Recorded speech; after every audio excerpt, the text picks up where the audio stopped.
Y vamos a explicar un poquito más por qué. También hemos usado palabras como en el video que nos habla de descubrir, desarrollar, poner en práctica aspectos de liderazgo que ya tenemos cada uno de nosotros.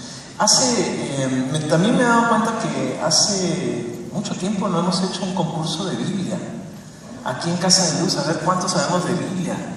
Y Nehemías está en el Antiguo Testamento, entonces de una vez les digo, voy a hacerles 3 preguntas bíblicas del Antiguo Testamento. A ver, no tenemos premios, no creo. Pero a ver si saben las respuestas a estas preguntas. Ok, la primera es: ¿qué personaje derrochó muchos bienes, muchos recursos en un instante en el Antiguo Testamento? A ver si alguien se acuerda. Ahora, si vino al primer servicio, no responda, por favor, eso no se vale. Sansón, porque tiró la casa por la ventana. Tiró la casa y la ventana y todo en un instante. Ese fue Sansón. Ahí acuérdense de Sansón y Dalila. Segunda pregunta: ¿quién es un buen asesor financiero? La respuesta a esta pregunta es un poquito cruel, De antemano les digo, me tienen que disculpar. Es un poquito cruel. ¿Quién fue un buen asesor financiero del Antiguo Testamento? La abre por la mitad, se va a encontrar con Salmos. De ahí le da para la izquierda, pasamos a Job. De ahí pasamos a Esther y llegamos a Nehemías.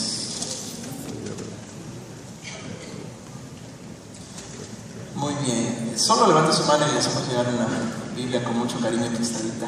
Ahorita llegan por acá adelante. Muy bien, excelente. Tuvimos el atrevimiento de dividir el libro de Nehemías en 3 secciones para que tengamos en cuenta. La primera sección, capítulos del 1 al 7, nos hablan de la reconstrucción de los muros, de las paredes de una ciudad muy importante. A esta sección le estamos llamando Levántate y edifica, porque el estudiar estos 7 capítulos nos van a animar a cada uno de nosotros a levantarnos y edificar aquellas paredes, aquellos muros que se han destruido. La segunda parte del libro de Nehemías la encontramos de los capítulos 8 al 10, que tienen que ver con el tema del pacto entre Dios y su pueblo, que es renovado. Un pacto renovado entre Dios y su pueblo. A esa sección de enseñanzas le vamos a llamar renovando nuestro compromiso con Dios. ¿Okay?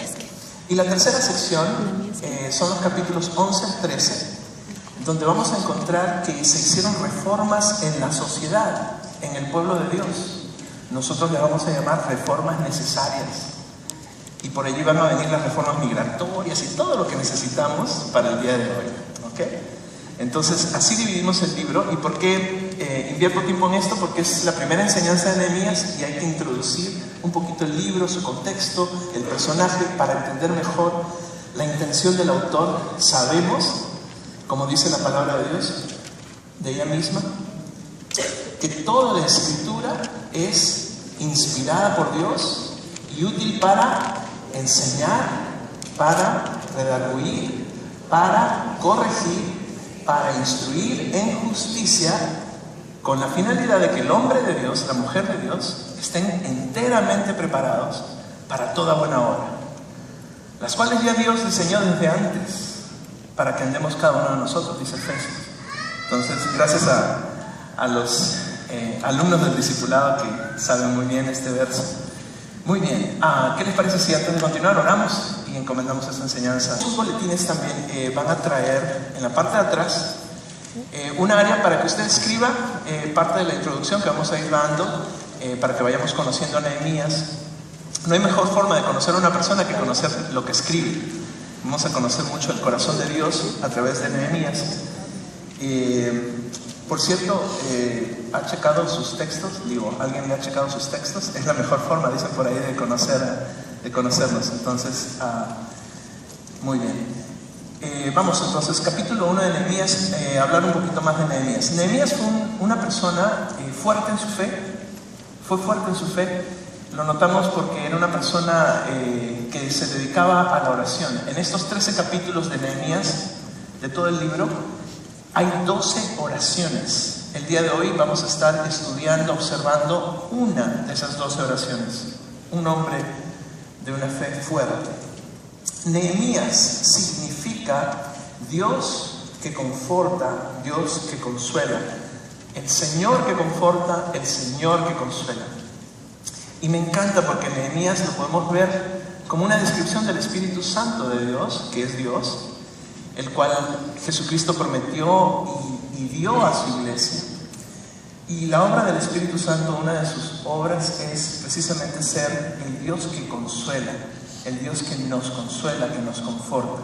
Y yo no sé, usted, me imagino que igual que yo, queremos en un día como hoy palabras de aliento, palabras de ánimo, palabras de sí se puede, y solo eso lo podemos recibir de parte de nuestro buen Dios.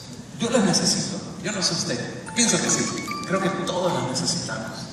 Especialmente cuando las noches son un poco largas, cuando no nos podemos acostar, cuando las preocupaciones llegan y tratamos de resolverlas en nuestra cabeza y no podemos dormir, o cuando las preocupaciones nos despiertan, como a mí me despertaron un día de esta semana a las 3:40 de la mañana.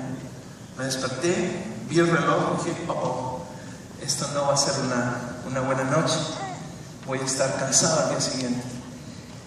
Muchas preocupaciones venían a mi mente y a mi corazón, y inmediatamente, gracias a Dios, recurrí a aquello que he aprendido, que hay que buscar al Señor a través de su palabra en momentos así.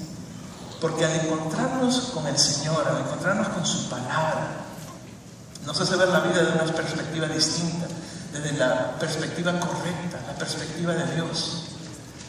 Y, por ejemplo, un verso que me encanta recordar es el verso de Josué 1:9, donde dice la palabra de Dios: mira que te mando que te esfuerces y seas, ¿qué? Valiente. Mira que te mando que te esfuerces y seas valiente. No temas ni desmayes, porque yo, el Señor, estoy contigo donde quiera que vayas. Cuando usted está con una noche pesada, leer la palabra de Dios no es que lo arrulle y lo ponga a dormir, no. El meditar en la palabra de Dios va a hacerle ver la vida desde una perspectiva correcta y enfrentar los retos de la noche o del día siguiente, porque el Señor está con usted. Entonces, y Él ha prometido glorificar, exaltar su palabra sobre todas las cosas. Estamos hablando ahora de Nehemías, estamos hablando del tema del liderazgo, descubriendo el líder que hay en nosotros, desarrollándolo, y tal vez tú digas, bueno, ¿qué hago aquí? ¿No? Me siento un poco como pez fuera del agua porque no estoy seguro que soy líder. ¿Qué significa eso? Bueno, si eres papá, mamá, si eres hijo o hija, si eres un estudiante, si eres un hombre, si eres una mujer, si eres un ser humano que está vivo el día de hoy, eres un líder.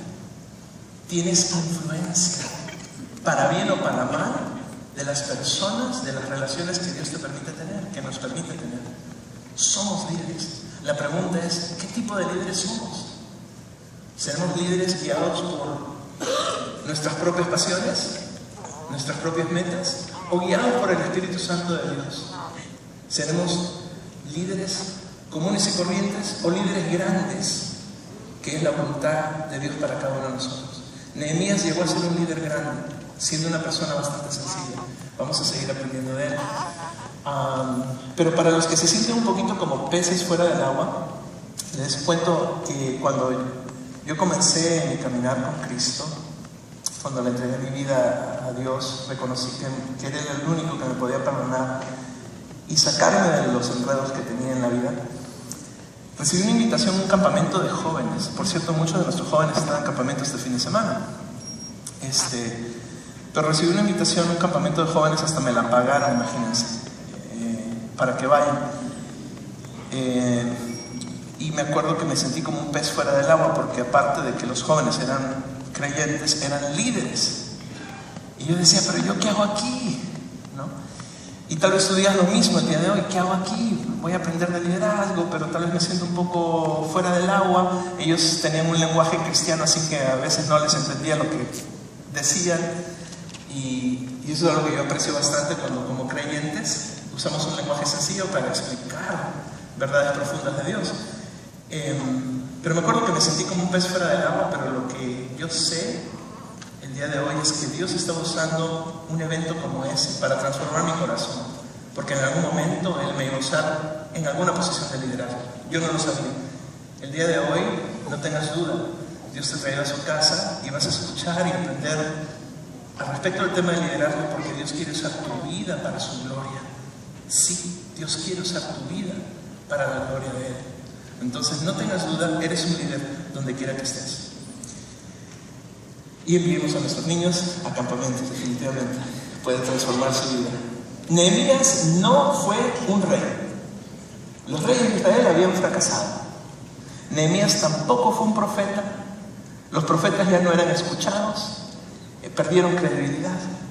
Tampoco fue un sacerdote. Los sacerdotes en esta época era una época oscura en la historia de Israel. Los sacerdotes se habían corrompido, se habían echado a perder. Nehemías fue una persona común y corriente como tú y como yo, que puso su confianza en el Dios verdadero y en el Dios todopoderoso. Y Dios lo hizo ser un gran líder. Todos somos líderes, todos tenemos influencia en los demás, en nuestra familia, nuestros amigos, nuestro trabajo, en la escuela, pero llegaremos a ser grandes líderes cuando, como Nehemías, ponemos nuestra confianza en el Dios todopoderoso, en un gran Dios. Muy bien, Nehemías capítulo 1, vámonos sin darle mucho más introducción, voy a ir introduciendo a Nehemías en lo que vamos en la marcha. Nehemías capítulo 1, verso 1 dice, ¿palabras de quién? De Nehemías, el escritor de este libro, hijo de Acalías. Para los estudiosos de la Biblia ya saben que estamos hablando de una época de pasado el cautiverio de 70 años bajo Nabucodonosor, el rey de Babilonia,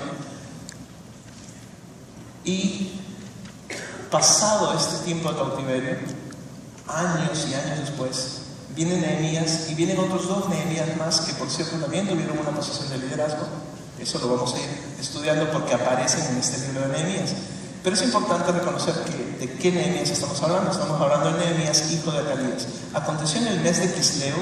Quisleu para nosotros es un mes que está entre noviembre y diciembre. Dice del año 20.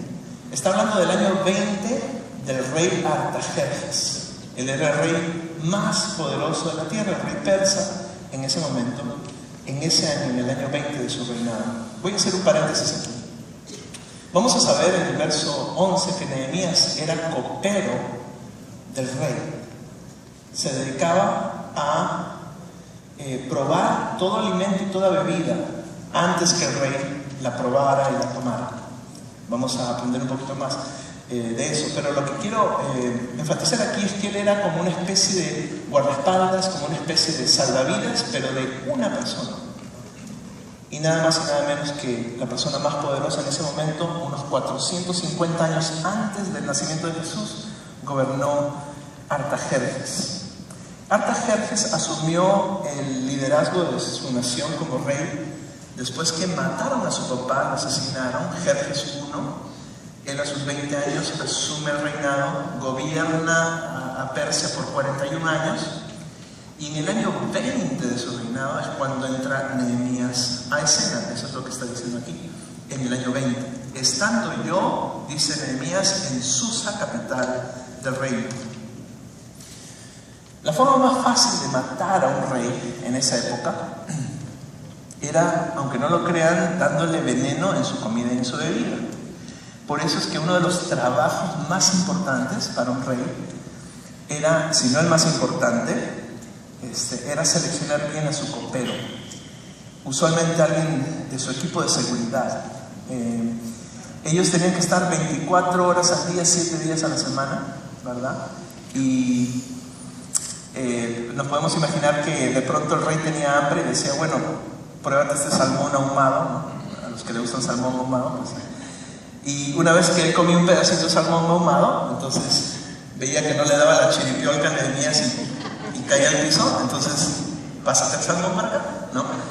Quiero tomar agüita, ¿no? Pues está Nehemías primero y del mismo vaso al rey. O sea, así, de ese tipo de confianza. Algunos pensaban de que una persona que era copero de un rey podía ser hasta el segundo hombre, porque tenía influencia sobre lo que el rey pensaba, lo que el rey sentía, lo que el rey... Era una persona muy cerca, de total confianza, conocimiento, familiaridad. Algo también interesante es que Nehemías no era persa, no era del mismo pueblo persa, sino que era judío. Por eso mismo tiene también sus propios méritos el que Nehemías sea el copero del rey. Porque de todos los candidatos persas que hubieron, el rey escoge a un candidato judío. Y por lo que sabemos también, vamos a irlo viendo en la historia del libro, Nehemías era una persona que respetaba al rey. Le gustaba su trabajo, lo hacía responsablemente y probablemente era bastante bien pagado por hacer ese trabajo. Obviamente que te podía llegar tu último día también trabajando, ¿no? Antes de que le llegue al rey. Esa era parte del riesgo de Nehemías. Durante esta enseñanza vamos a encontrar 4 valores que Dios nos va a enseñar a través de su palabra. Uno de esos valores es conocimiento. Entonces usted puede escribir aquí en la primera sección, conocimiento. Y entre paréntesis le puede poner 1 al 4, porque estamos en los primeros 4 versos de Nehemías. Conocimiento. ¿Por qué es importante el conocimiento en la vida de todo líder? Ahorita vamos a entender por qué. Vamos a ver qué es lo que llega Nehemías a conocer. Verso 2 dice: en ese tiempo, ¿no?, que vino Hanani, uno de mis hermanos. Vamos a conocer que Hanani es un hermano en la carne de Nehemías, con algunos amigos, varones de Judá, y les pregunté por los judíos que habían escapado, que habían quedado en la cautividad, y por Jerusalén. Para ese momento, los que habían escapado, los que habían más bien salido con permiso de la cautividad, ya eran los nietos o bisnietos. Nehemías le pregunta a su hermano en la carne cómo está el pueblo en esta ciudad. Y verso 3 dice: y me dijeron, el remanente, los que quedan de la cautividad allí en la provincia, están en gran mal y afrenta, y el muro de Jerusalén derribado y sus puertas quemadas. Ese pueblo que sobrevivió los años de cautiverio, que regresó, que por cierto ya había edificado el templo. Voy a hacer un paréntesis aquí. El año pasado estudiamos Ageo, un libro de 2 capítulos, pequeñito y poderoso. Y allí estudiamos cómo Dios quiso que se reconstruyera su templo, para que haya adoración hacia Él. El templo ya estaba reconstruido, pero lo que estamos viendo aquí es que las paredes, las murallas de esta ciudad estaban destrozadas, estaban hechas escombros. Entonces, la gente de alrededor, los enemigos del pueblo de Dios, se burlaban de ellos y hasta se burlaban de Dios. Ok, están adorando a Dios, pero miren las ruinas que tienen alrededor de ustedes. Me puse a pensar mucho en varias cosas. En un momento le comentaba a Iván, de repente ponemos la foto de Hiroshima antes y después de la bomba atómica para enseñar escombros.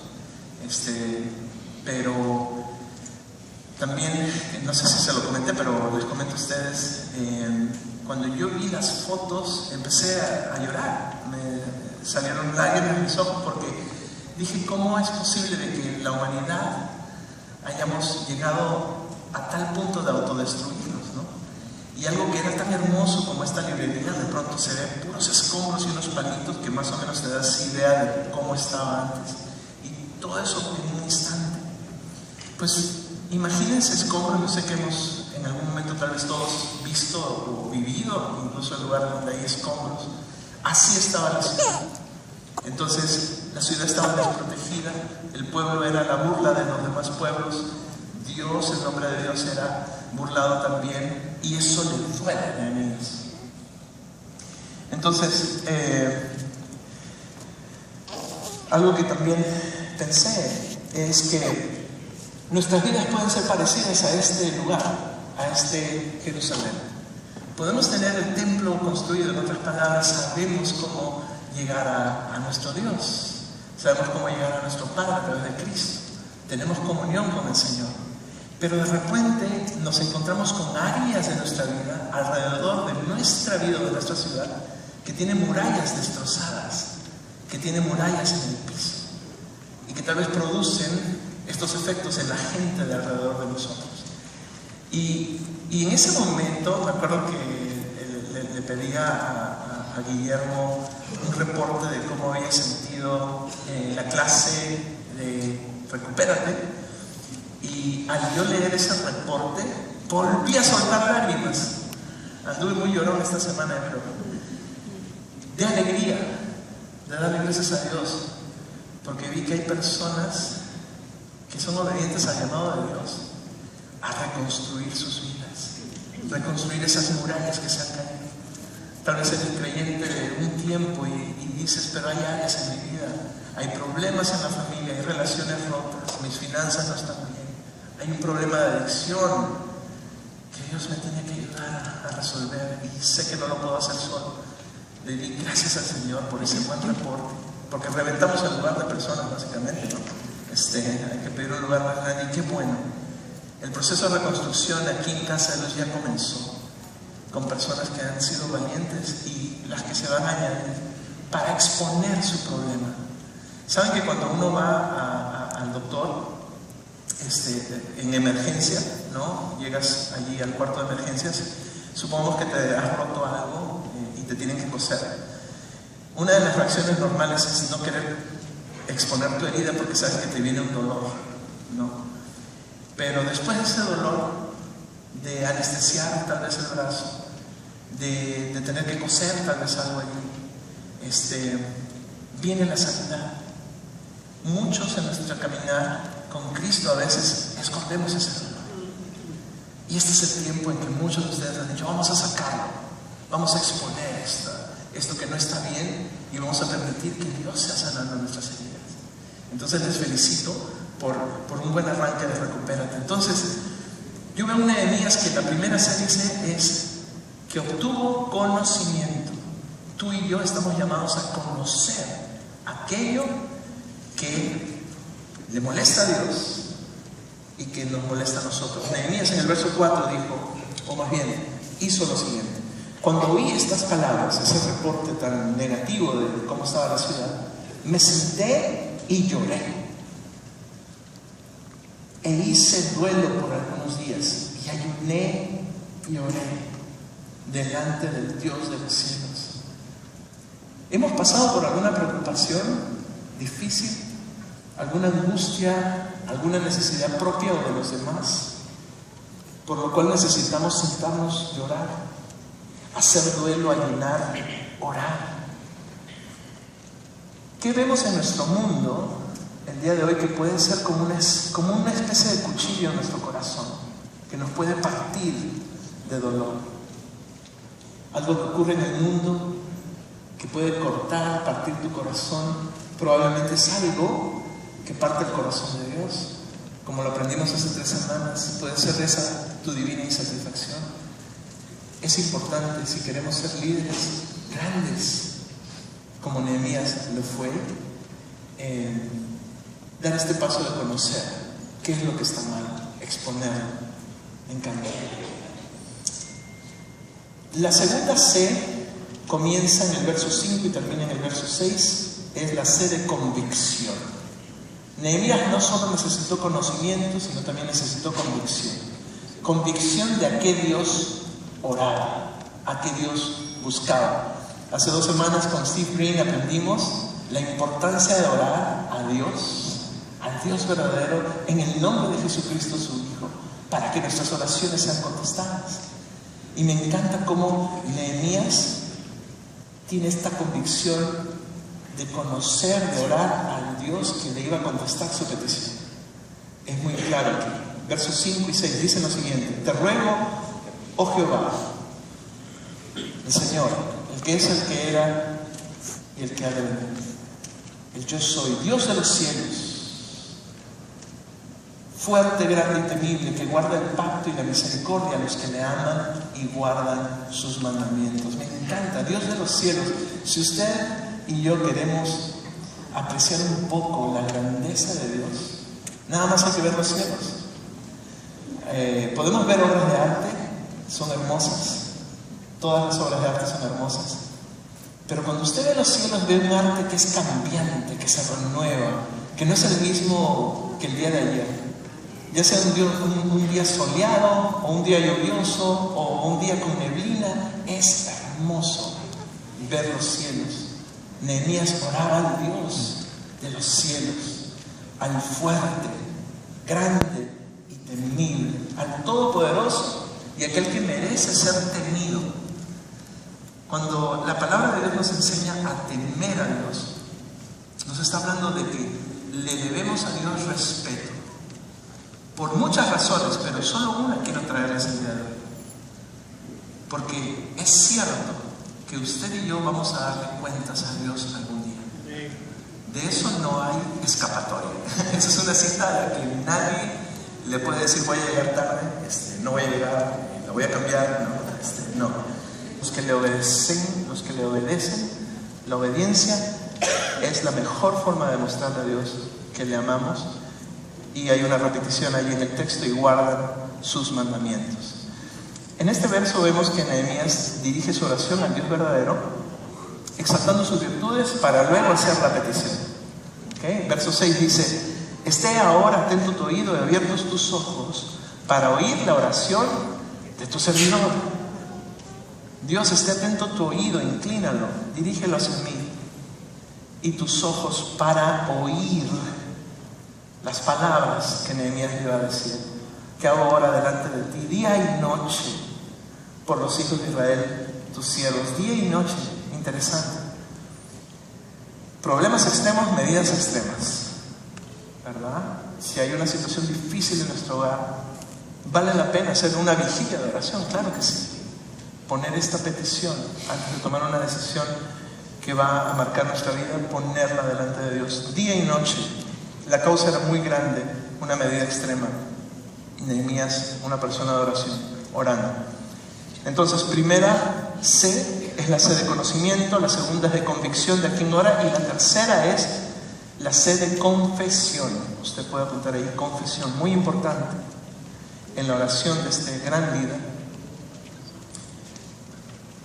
La confesión comienza desde el verso 6, de la mitad del verso 6 en adelante. Dice: y confieso los pecados de los hijos de Israel que hemos cometido contra ti. Sí, yo y la casa de mi padre hemos pecado.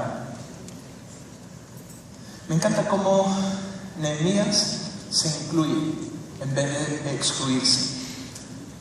Para Nehemías, aunque a él mismo no le tocó vivir la cautividad, era muy claro lo que la misma palabra de Dios nos ha enseñado también aquí en Casa de Dios, que el pueblo de Dios sufrió esa cautividad y sufría estas ruinas por causa de haberle dado la espalda a Dios, por causa del pecado.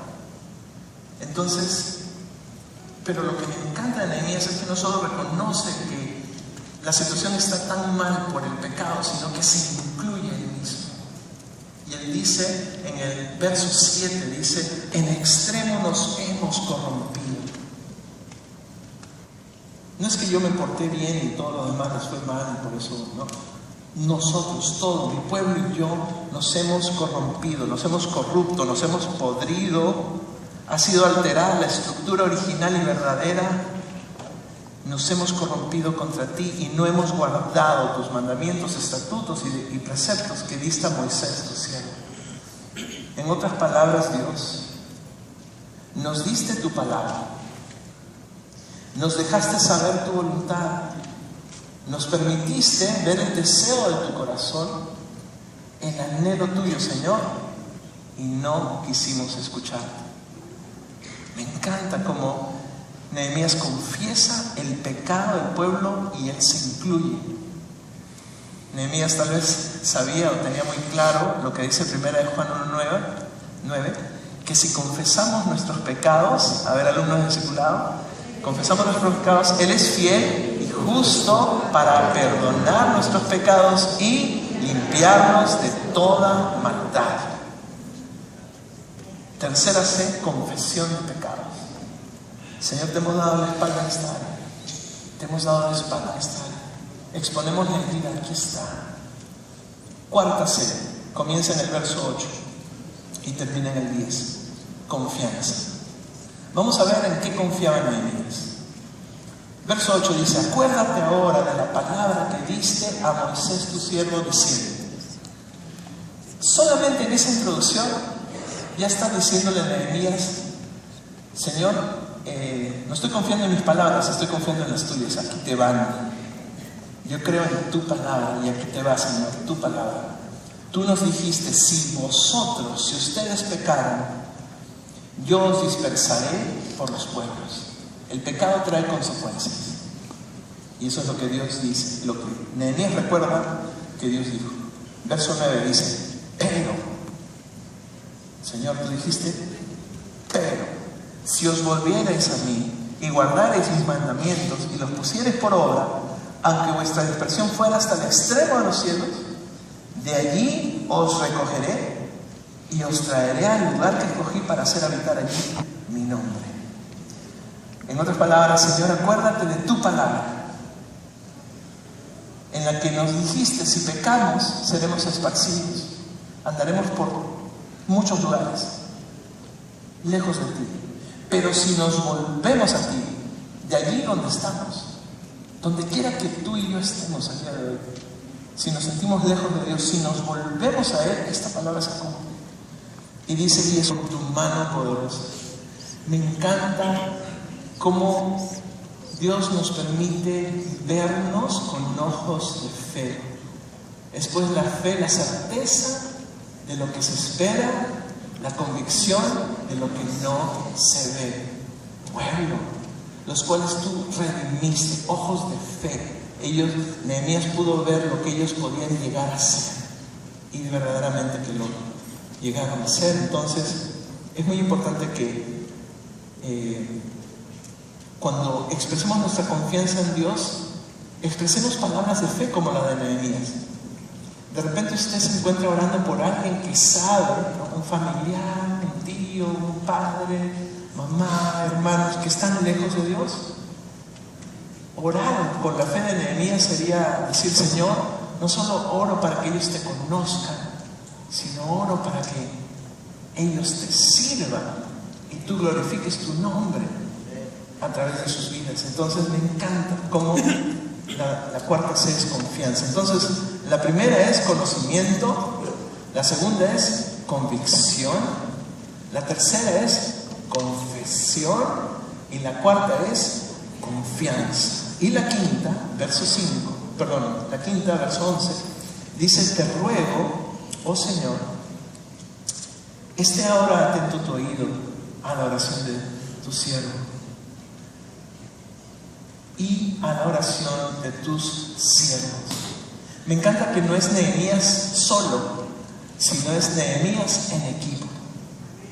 Eso es compromiso. Nehemías diciendo: Señor, esto que te he expresado va a continuar. Por favor, que esté atento tu oído. ¿Y saben qué? Entre el capítulo 1 y el capítulo 2 pasan varios meses, unos 4 meses, en que Dios responde esta petición. ¿Qué significa para nosotros en este día? Que esta actitud de oración debe continuar. Esta oración que hizo Nehemías no fue solamente una vez, la hizo varias veces durante un tiempo, hasta que Dios le concede la petición que trajo. Y continúa diciendo en el verso 11: y la oración de tus siervos, quienes desean reverenciar tu nombre. Quiero que el Señor use mi vida. Tal vez tú en este día digas: quiero unirme junto a mis familiares, a mis amigos, y buscar entre todos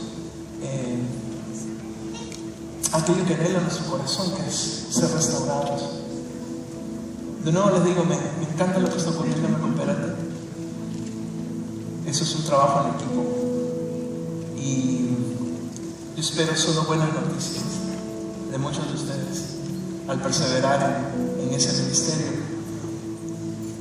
que precisamente trata de restaurar todas aquellas murallas y paredes que se han caído.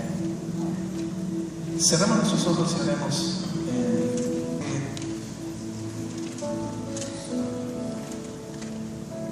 Eso que